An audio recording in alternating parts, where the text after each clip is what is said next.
From BBC Learning English, this is Learning English from the News, our podcast about the news headlines. In this programme, huge power cut in Portugal and Spain. Hello, I'm Beth. And I'm Pippa.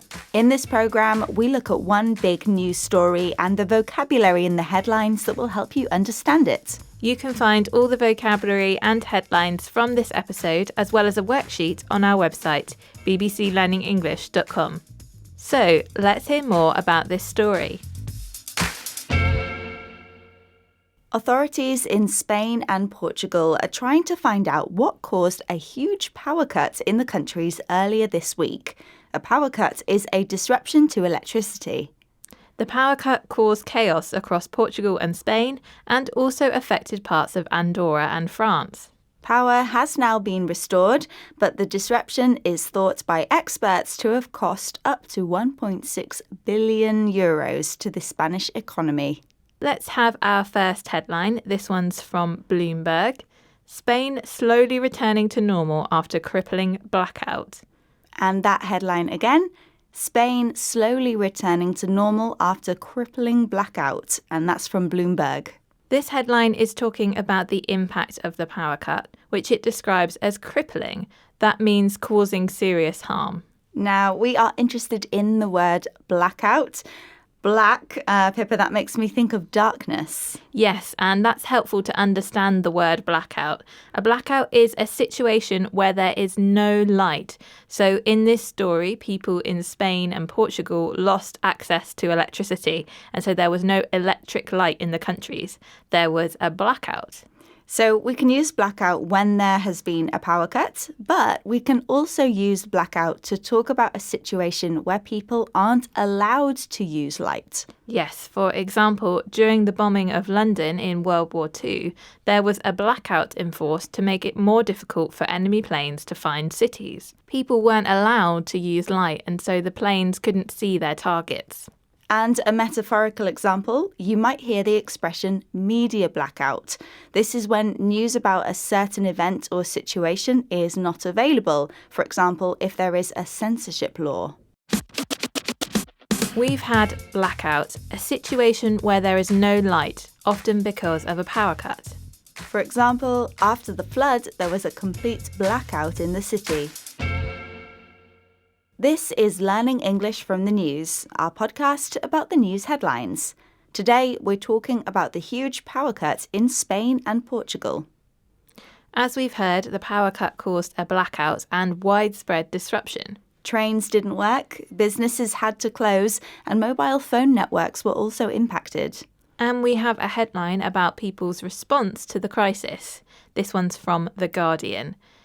In the Madrid power cuts, I saw patience and common sense, but we were woefully unprepared. And that headline again from The Guardian. In the Madrid power cuts, I saw patience and common sense, but we were woefully unprepared. This article is written by someone who lives in Madrid and is describing their experience of the power cuts. Now, we're interested in the word woefully. Pippa, what does it mean for someone to be woefully unprepared? Well, woefully, that's the adverb, is used here to emphasise how bad the situation is. Okay, and if you are woeful, that's the adjective, you are very sad. But if a situation is woeful, it means it's extremely bad and perhaps embarrassingly so. So in the headline, the writer gives the opinion that it was sad and embarrassing that people weren't prepared for the power cuts. They were woefully unprepared. We often hear the phrase woefully unprepared in news stories where a dramatic event has happened that has surprised people. Yes, and a note, woeful and woefully are strong words.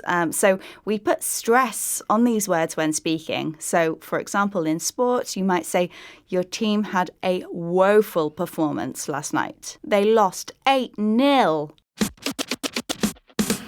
We've had woefully, extremely badly. For example, the students' homework was woefully inadequate.